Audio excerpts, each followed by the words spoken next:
Olá, meus meninos, vamos continuar a debater o nosso tema. Nosso tema de redação é Caminhos para combater a intolerância religiosa no Brasil. Nós fizemos a leitura de alguns textos de apoio, vamos fazer mais algumas agora.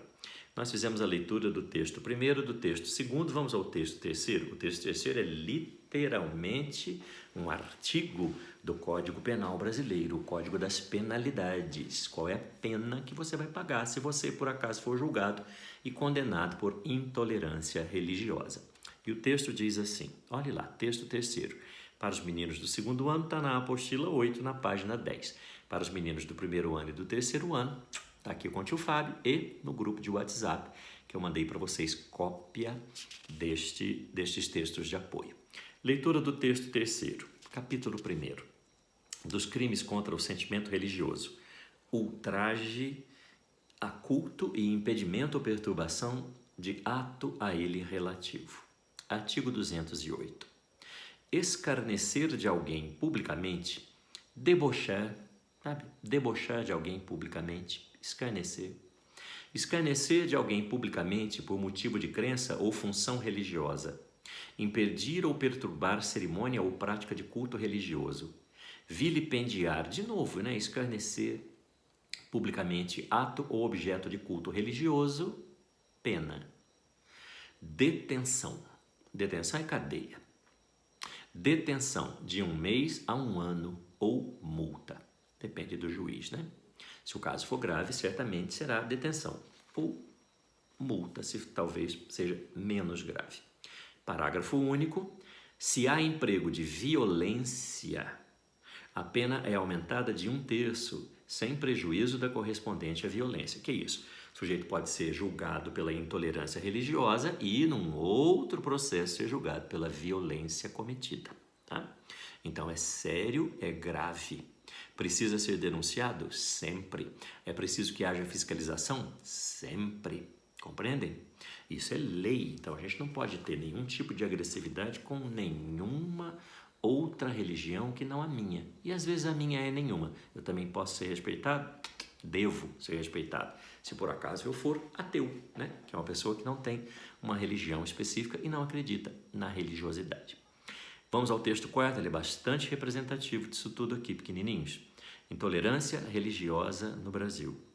Fiéis de religiões afro-brasileiras são as principais vítimas de discriminação.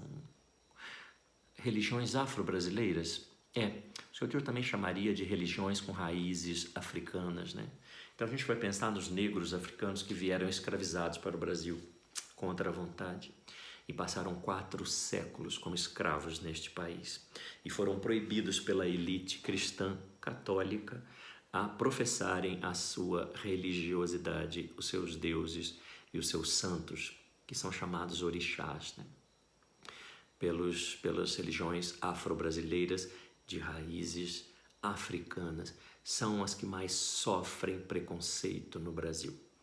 Candomblé, Umbanda, exatamente, Candomblé, Umbanda, e as pessoas têm um preconceito enorme com relação a estas religiões, porque elas diferem muito da religião cristã, seja católica, seja evangélica, seja protestante, Porque no Brasil nós somos uma maioria de católicos ou evangélicos, que são religiões cristãs, que vêm da Europa, tem origem na Europa.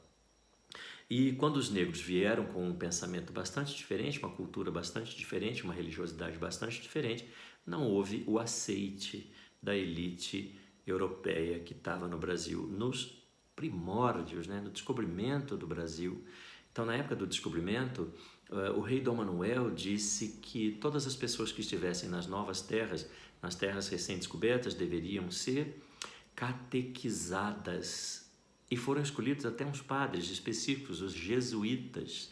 Então, os jesuítas vieram para o Brasil desde o início da descoberta do Brasil para catequizar os índios. E ali por volta de 1530, quando começaram a chegar os primeiros escravizados, também deveriam catequizar esses escravizados. E os negros passaram 4 séculos de uma obediência quase cega, só que a cultura e a religiosidade deles era muito forte. que eles acabaram fazendo, esses escravizados? Eles se utilizavam das imagens dos santos católicos, chamando-os, na verdade, pelo nome dos seus orixás, dos seus santos. Então eles pegavam, por exemplo, uma imagem de Nossa Senhora e chamavam de Iemanjá. Então, quando a elite branca católica criticava, eles diziam, não, nós estamos rezando por Nossa Senhora. Então, hoje nós temos uma ligação muito grande entre o candomblé, a umbanda e o cristianismo, o catolicismo, né? Porque as religiões evangélicas não creem em imagens, não gostam de imagens, não professam sua fé com imagens. Olha o tio Fábio aqui com algumas imagens, né? Porque eu sou católico. Nós acreditamos, gostamos, aceitamos, até queremos essas imagens. E talvez não haja muito conhecimento do porquê que nós temos isso.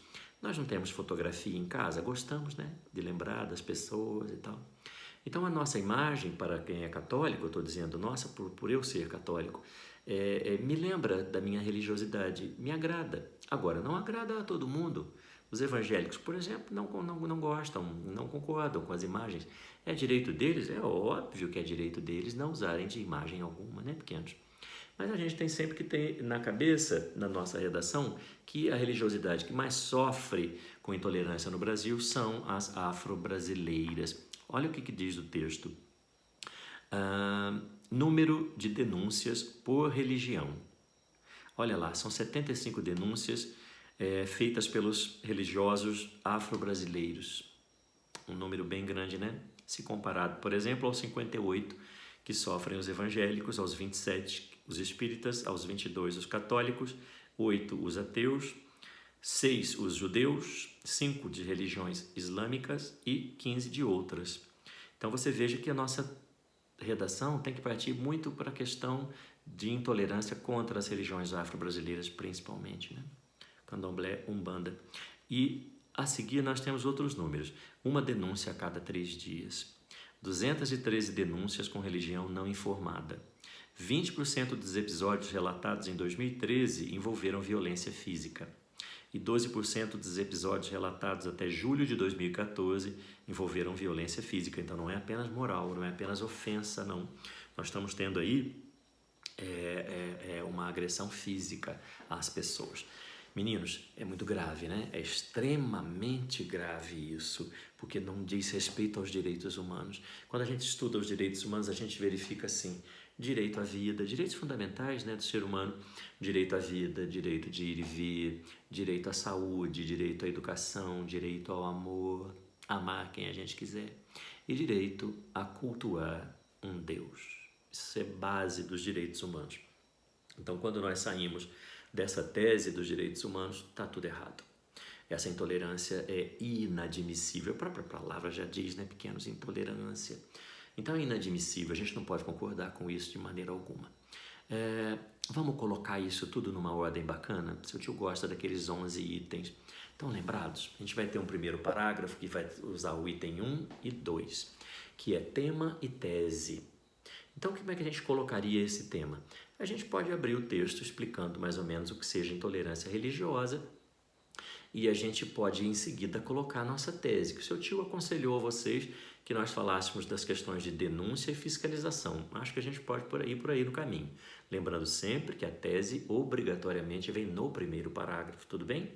Então, a gente põe o tema para a gente mostrar para o corretor que nós não erramos o tema e colocamos a tese, em seguida, a nossa opinião crítica, tá? E a nossa opinião crítica talvez seja boa, porque nós já temos a lei, então a gente precisa falar em fiscalização e denúncia. Quando a gente começar o segundo parágrafo, a gente precisa de 2 argumentos, que são boas ideias, né? E a primeira ideia, seu tio gosta sempre que seja questão histórica, o que a gente chama de argumento histórico. E aí a gente pensa da seguinte forma, como era antes, como é hoje. Antigamente, atualmente. Seu tio acabou de dizer para vocês, né? Nós podemos pegar esse exemplo. Quando do descobrimento do Brasil, em 1500, nós tivemos ordens do rei para que fossem catequizadas as pessoas dos países recém-descobertos. O Brasil, no caso, com seus índios, que vieram os jesuítas para catequizá-los. E, a seguir, os negros escravizados também tiveram que ser catequizados pelos jesuítas. Essa obrigatoriedade de se aceitar a religião católica. A pessoa não podia ter sua própria religiosidade. Isso era antigamente. E atualmente? Atualmente, a partir de 1988, a nossa Constituição, também chamada Constituição Cidadã, colocou como lei a liberdade religiosa. Todo mundo tem o direito de professar a sua crença, a sua fé. Perceberam a diferença? É isso que eu quero que vocês coloquem no segundo parágrafo. Antigamente como era, atualmente como é.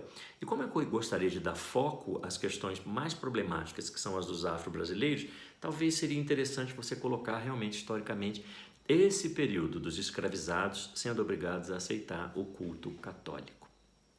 No mesmo segundo parágrafo, a gente coloca ainda uma outra ideia, um outro argumento, que é o argumento numérico. O argumento numérico é o único que te autoriza a retirar os números do texto. Viram que o texto 4 é cheio, repleto de números, porcentagens? Nós vamos pegar tudo. Você pegue a maior parte dos números que interessarem para comprovar o que você está dizendo. Principalmente quando você abre historicamente falando das questões dos escravizados que foram forçados a aceitar a religião católica. Você coloca os números, o quanto eles são os que mais sofrem intolerância. Pegaram?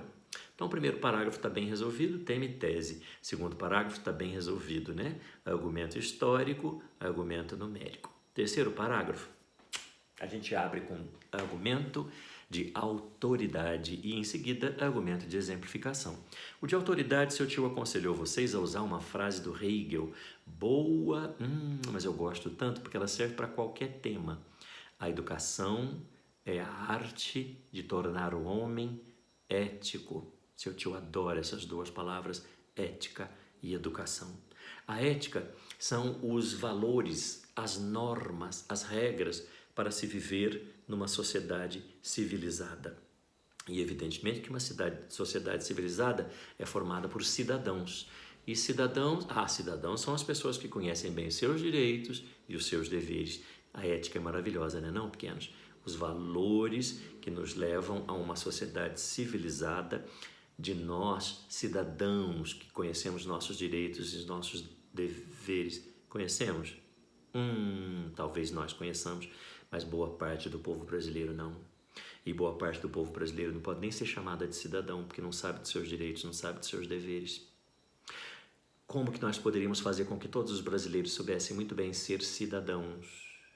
Primeira palavrinha do nosso argumento de autoridade, né?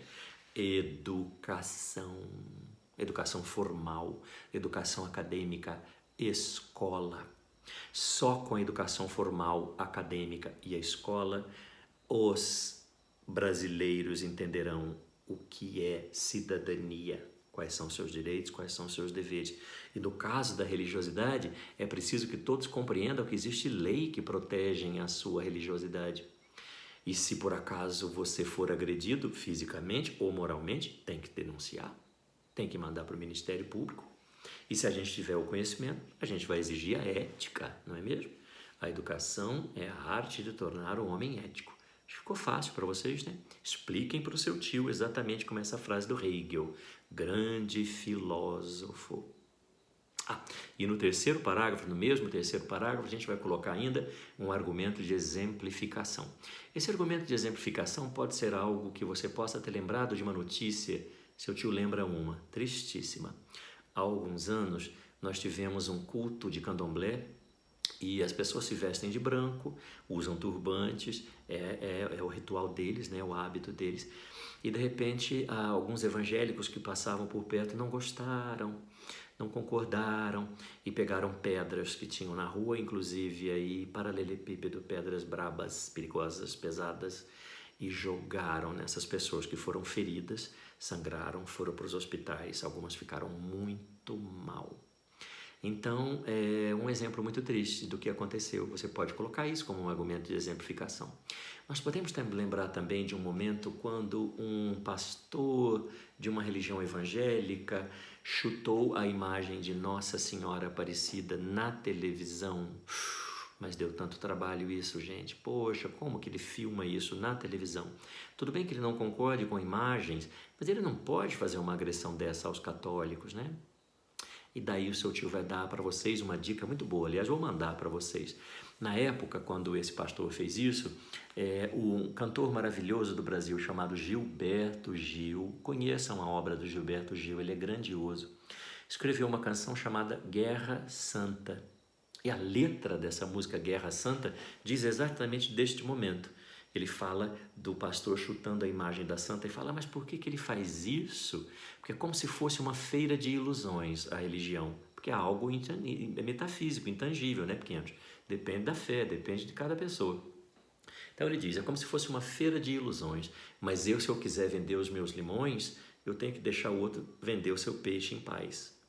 Cada um vende o seu peixe. E na música ele vai colocando o nome de Deus em cada uma das religiosidades. É tão bonito que ele vai colocar assim, o nome de Deus pode ser Oxalá, Jesus, Jeová, Deus, Tupã, tantos nomes. Então ele diz, sons diferentes para sentimentos iguais. Acho bom isso, viu? Vou mandar para vocês, vocês podem colocar um trecho da letra como argumento de exemplificação e contar essa história da agressão à Nossa Senhora Aparecida ou contar da história do pessoal do Candomblé que foi agredido aos dois. Vamos colocar tudo? Coloca tudo. Isso está no 3º parágrafo.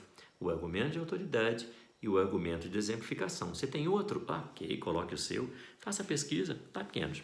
Pesquisem. E quando a gente chegar no último parágrafo, que é o 4º, a gente vai fazer a proposta de intervenção, que foi pedido para vocês viram lá. E a proposta de intervenção, ela exige que você responda 5 perguntas. 4 delas respondem para hoje, a solução do problema, e uma delas para o futuro, que é o detalhamento, né? Então a gente tem que perguntar assim, questão número 1, da conclusão, que é o parágrafo 4º. Quem vai resolver o problema?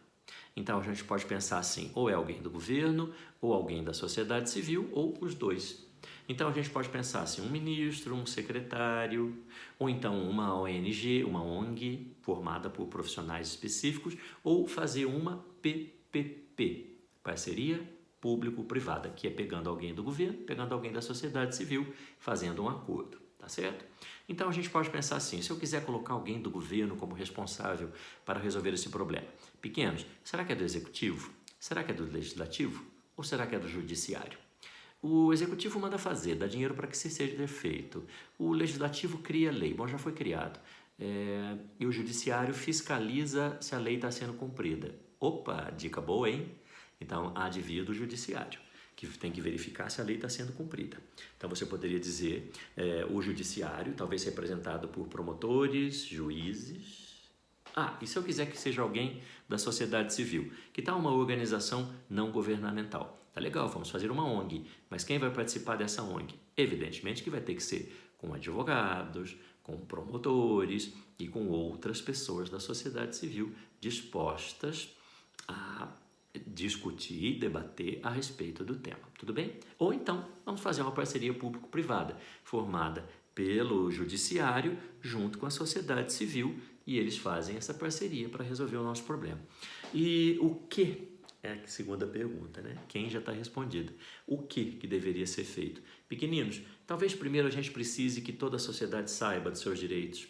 Que tal se nós divulgássemos isso? Tio Fábio, vai ficar caro. Não. O como também a gente já respondeu, né? Que é sempre investimento. Isso é necessário. Então, o como já respondeu que é investimento. Então, o que fazer? Que tal se nós fizéssemos campanhas informativas, alertando toda a população dos seus direitos à religiosidade? Vamos fazer na televisão? Vamos fazer no jornal? Talvez seja caro, mas nas redes sociais é sempre bom, né? Talvez uma campanha explanando os direitos das pessoas a terem a sua própria fé ou não. Tem que respeitar os ateus também. Então seria interessante, eu gostaria muito disso, uma campanha na internet ou mesmo na mídia, na televisão, no jornal, nas revistas, alertando as pessoas dos seus direitos e sempre deixando disponível alguém que fique para denunciar ao Ministério Público as intolerâncias sofridas por qualquer pessoa no seu direito de crer no seu Deus. Pegaram? Então já está respondido 3 questões, né? Quem, o que e como. O como é sempre investimento financeiro. Aí falta a 4ª pergunta para a atualidade. Para quê? E o para quê sempre vai ser isso. Para que seja respeitada a lei que está na Constituição e no Código Penal. Eba! Ficamos bravos, hein? Tem que ficar bravo. Fiquem bravos mesmo. Essas 4 perguntinhas respondidas significa que hoje, se botarmos isso em prática, vai funcionar. Ah, faltou a 5ª questão, que é o detalhamento. E o detalhamento, seu tio gosta sempre de pensar no futuro. E quem é o futuro? Meninada, criançada. Onde estão as crianças? Não na escola. Então, a gente tem que pensar na escola. Na escola, as crianças têm que aprender o que significa tolerância religiosa. Professores vão ajudar? Muitíssimo. E os pais? Têm que ajudar também. Porque de repente nós podemos ter uma família que pensa um pouco estranho e faça um pouco de agressão com relação a preconceito. A escola pode ajudar nisso. Então, que tal se nós colocássemos juntos famílias e escola para debater, para arrumar programa, para falar sobre, para alertar sobre? Ah, eu acho ótimo. Gente, e aula de religião na escola? Ah, eu aprovo, super aprovo. Não a que eu tive, porque o seu tio estudou ali final dos anos 1970, começo dos anos 1980, que era o meu ensino básico. Tinha aula de religião. Era correto? Não, totalmente incorreto, porque era uma aula, na verdade, de catequese. A gente aprendia apenas o catolicismo.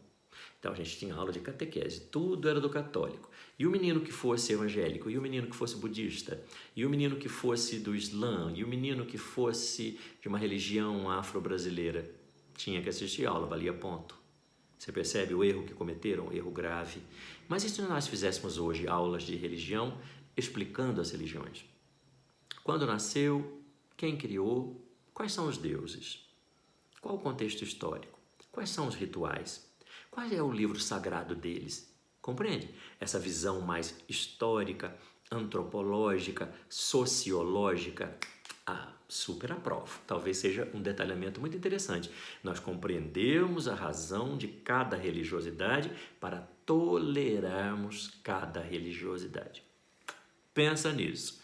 Seu tio respondeu para vocês, né, pequenos? Está pronta os 11 itens bem amarradinhos, bem costuradinhos. Não se esqueça nunca, terminou de escrever o texto? 3 coisinhas nós vamos fazer. Primeira, faça uma releitura, verifica se você não errou nada da gramática. Olha a concordância, olha a ortografia, olha a acentuação, olha a pontuação, principalmente. Depois nós vamos fazer uma nova leitura verificando se nós não repetimos palavras. Não repita, porque se você repete palavra, o corretor pode entender que você está repetindo ideias. Às vezes nem é. Então não repita palavras, encontre sinônimos, use pronomes, para que não tenha palavras repetidas, não deve.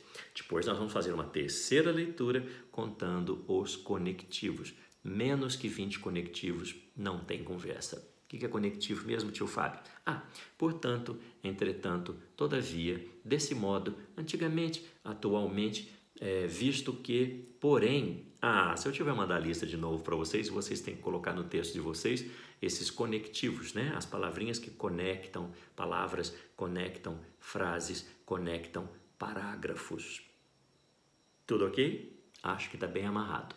Mando todo o material para vocês nos grupos de WhatsApp e esses 2 videozinhos ajudam vocês a produzir a redação. Boa Páscoa, aproveitem, comam ovos de chocolate, engordem, vocês são jovens, aproveitem. Eu não gosto de chocolate, eu vou comer outra coisa, tá? Apesar do seu tio fazer, ele não come chocolate, mas de qualquer maneira, vocês têm que pensar em sair um pouquinho dessa bagunça que está o país, né? Comam chocolate e muita oração. Lembrem o que significa a Semana Santa para cada religiosidade, tá bom? A gente vai ter um feriado que ele sirva para a gente também entrar em contrição, né? Entrar dentro de nós, íntimo, no nosso íntimo, e nos conectarmos com coisas boas e bonitas para o país, para o Brasil, para o mundo e para todas as pessoas que podem estar menos felizes nesse momento, tá ok? Amo vocês, adoro vocês, espero que tenha ajudado muito vocês a produzirem uma bela de uma redação e estou à disposição para todo tipo de dúvida que vocês tiverem, tá certo? Um grande beijo, fiquem com Deus, até a próxima semana.